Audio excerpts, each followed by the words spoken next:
Donc depuis 2015, nous avons un partenariat avec la Fondation Groupama et Groupama Centre Atlantique qui nous aide à financer des thèses pour former des jeunes docteurs à l'étude des cancers de l'enfant.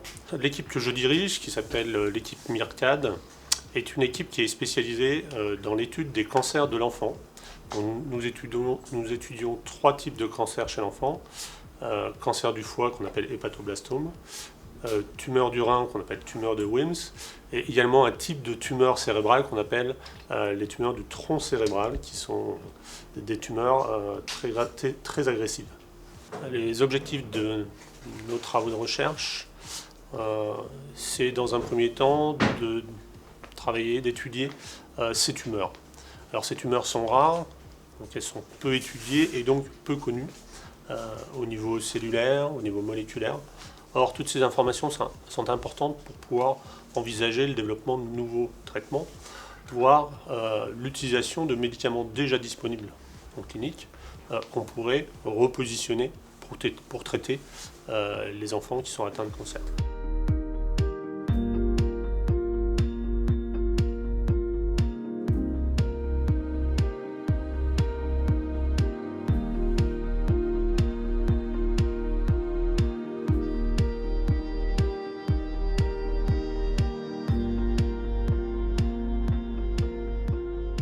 Et donc certains de nos projets visent à tester ces médicaments dans nos modèles expérimentaux et voir s'il y a une efficacité.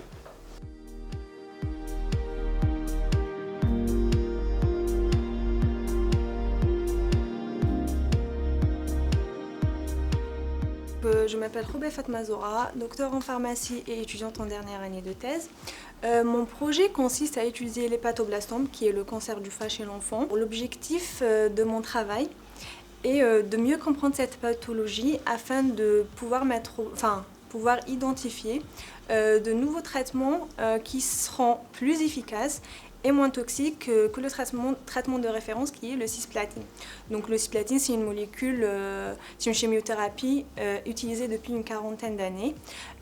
C'est un traitement qui est efficace chez l'enfant, mais pas toujours, parce qu'il y a pas mal de rechutes, il y a pas mal d'enfants qui ne répondent pas au traitement. Même les enfants qui répondent au traitement, avec le temps, ils développent des effets indésirables d'ordre neurologique, cardiologique, etc. Notre objectif est de mettre au point des traitements qu'on va venir utiliser seul ou en association avec le cisplatine afin de réduire sa concentration, par exemple, utiliser à des doses moins importantes, moins fortes. On réduit la toxicité et comme le traitement va venir augmenter l'efficacité, donc ça sera plus efficace et moins toxique.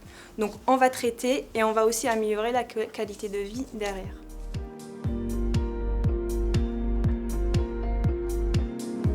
Donc, je m'appelle Sandra Majot, je suis étudiante en 3e année de thèse et mon projet de thèse porte sur l'étude des tumeurs du rein pédiatrique, donc les tumeurs de Wilms. Donc, le but de ce projet va être d'analyser des protéines qui vont être essentielles au passage de tumeurs non agressives vers les tumeurs plus agressives. Donc, pour cela, on utilise une technologie de pointe qui va permettre de venir découper des parties de tumeurs et des parties du tissu sain afin de pouvoir identifier les protéines et les voies de signalisation qui vont être impliquées dans le passage des tumeurs non agressives vers les tumeurs les plus agressives. Il faut savoir que les tumeurs de Wilms, actuellement, elles sont traitées. Il y a de la chimiothérapie pré-opératoire, suivie de chirurgie pour essayer d'enlever la tumeur. Et ensuite, s'il reste après chirurgie de la tumeur, il y a une chimiothérapie post-opératoire et dans les cas les plus résistants, de la radiothérapie post-opératoire. Mais comme l'a dit Fatma Zora, il existe donc bon nombre d'effets indésirables suite à ces traitements puisqu'ils ne sont pas adaptés du tout aux enfants. Et du coup la qualité de vie est très médiocre par la suite. Il y a donc des effets indésirables neurologiques et cardiovasculaires par exemple, mais aussi des cancers secondaires qui peuvent être dans le rein comme dans un autre organe.